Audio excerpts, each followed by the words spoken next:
नमस्कार शेतकरी बंधूंनो. तर ही डाळिंबाची झाडं आहेत 6 महिन्याचा ओरिजिनल भागवा. तुम्हीही अशा प्रकारचे जवळजवळ रोपे लावून झाडे लावून कमी वेळामध्ये भरपूर उत्पन्न घेऊ शकता. जर तुम्हाला क्षेत्र कमी असेल तर ही एक मस्त सक्सेसफुल आयडिया आहे, पद्धत आहे. तर मित्रांनो, काय होतं की हे झाड आहे, तर आपण ज्यावेळेस जवळ लागवड करता तर त्यावेळेस एक अतिशय महत्त्वपूर्ण गोष्ट एक लक्षात ठेवणं गरजेचं असतं. आता हे झाड तुम्हाला दाखवतं आहे, आणि ते म्हणजे लक्षात ठेवण्याची गोष्ट म्हणजे पाण्याचं नियोजन. ओके, तर बघा, आता ह्याच बागेमध्ये मी तुम्हाला दाखवतो. आता ह्या ठिकाणी गवत काढायचं राहून गेलेलं आहे. आता थोडासा सडाका पाऊस पडल्यानंतर ते करणार आहे, कारण पाणी पुरावं ह्या हेतून होतं ते. तर बघा, ह्या ठिकाणी आम्ही वांगी लावलेली आहेत. ओके, हे वांगी लावलेले आहेत 5-6 अशीच रोपं घरी खाण्यासाठी, आणि हे घर आहे. तर या वांग्याला पाणी मध्ये आधी असं एक पाईप टाकून दिलं जातं. त्याच्यामुळं याच्या साईडला एक डाळिंबाचं झाड आहे, हे बघा, आणि या ठिकाणी एक आहे. ओके, या ठिकाणी एक ककडीचं वेल आहे. तर ह्या 2 झाडांना पाणी जास्त झालं साहजिकच आहे. तर याचा पेरा कसा आहे बघा, किती लांब पेरा आहे बघा. बघा किती लांब पेरा आहे. पेरा म्हणजे 2 पानातील अंतर. ओके, तर अशामुळं बघा हे किती मोठा पेरा आहे. तर असं जर झाड झालं तर हे झाड झोपलेलं दिसतंय तुम्हाला. कडकपणा दिसतोय का? अजिबात नाही. आता ह्या ठिकाणी पण बघा, हा किती पेरा आहे लांब, बरोबर आहे. तर हे बघा किती लांब पेरा आहे. जवळजवळ अशा पद्धतीनं जर झाड वाढत असेल, ठीक आहे. तर आता हे आहे पाणी जास्त झाल्यामुळं, ह्या वांग्याच्या झाडामुळं याला 2 रोपांना पाणी जास्त झालं. त्याच्या बाजूचंच दुसरं झाड मी तुम्हाला दाखवतो. हे कडक आहे ना, ह्याचा पेरा आहे का लांब? का नाही?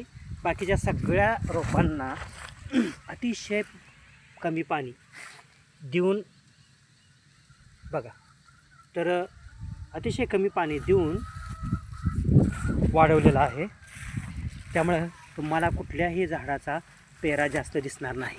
फक्त त्या 2च रोपांचा तुम्हाला पेरा जास्त दिसेल.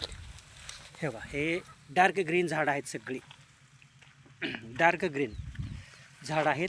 काडीपक्व होते, पेरा अतिशय बघा कमी पेरा पडत झाड मोठं होतं. तर ह्या व्हिडिओमध्ये मला तुम्हाला सांगायचा उद्देश एकच आहे, कारण तुम्ही जर ड्रीप आहे म्हणून जर जास्त पाणी जर दिलं, तर मी आता बरेच व्हिडिओ वगैरे बघतो बरं का यूट्यूबवरती. तर शेतकरी कुठे छाटणीसाठी कसं नियोजन करायचं वगैरे अशा बऱ्याच गोष्टी लांब लांब फेकत असतात. पण मला काय म्हणायचं आहे, तुम्ही हे झुडूप आहे, हे काटरी झुडूप आहे, हे लक्षात घ्या. डाळिंब हे वेलवर्गीय नाही, काटरी झुडूप आहे.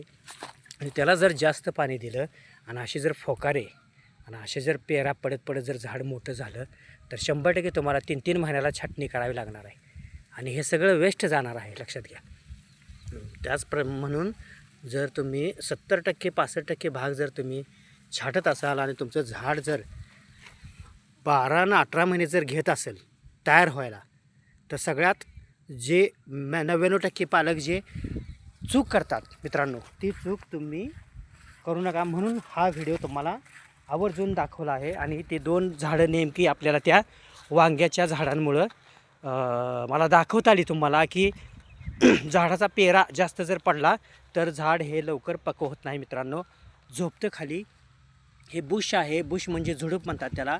आणि हो का, अशा प्रकारे जर तुम्हाला कडक झाडं बनवायची असतील मित्रांनो, तर तुम्ही तुमच्या बागेमध्ये पाण्याचं नियोजन महत्त्वपूर्ण करा. तुमची जमीन कशी आहे ना, त्यानुसार ते अवलंबून आहे, लक्षात घ्या. जमिनीचा तुम्हाला स्वतःला अभ्यास करायचा आहे, आणि वापसा पद्धतीमुळे म्हणजे वापसा लक्षात घ्यायचा आहे, आणि झाडाच्या जवळ पाणी न दिलं गेलं पाहिजे.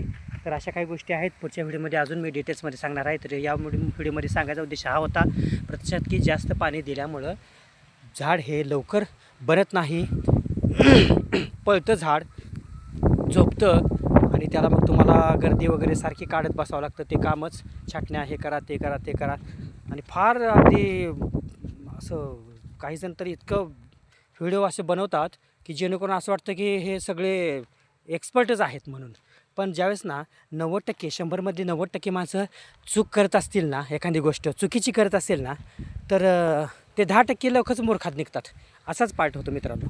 म्हणून पाण्याचं नियोजन हे मला तर वाटतं बऱ्याच शेतकऱ्यांना हे कळून चुकलेलं आहे काही ठिकाणी. आणि त्याच्यामुळं हे बघा कडक झाड असं तयार होतं आहे मस्तपैकी. ह्याला बांधायची गरज नाही, काही नाही, लगेच काडी पक्व होते. म्हणून पाण्याचं नियोजन करा. आणि आत्ताची जो वांग्याच्या झाडाजवळची होती ना रोपं, तशी जर तुमची बाग असेल आणि तुम्ही बाग लय पडायला लागली म्हणून डाटा लागला तर त्याला काहीही अर्थ राहणार नाही. आणखी एक व्हिडिओ मी तुम्हाला पुढचा एक टाकणार आहे, हा फार मोठा होतो आहे म्हणून. तर तो असा आहे की मी उन्हाळ्यात लागण करण्याचं कारण काय. आता बघा 1 मेची लागण आहे आणि आता पावसाळा सुरू होणार आहे, तर तो पण व्हिडिओ आहे.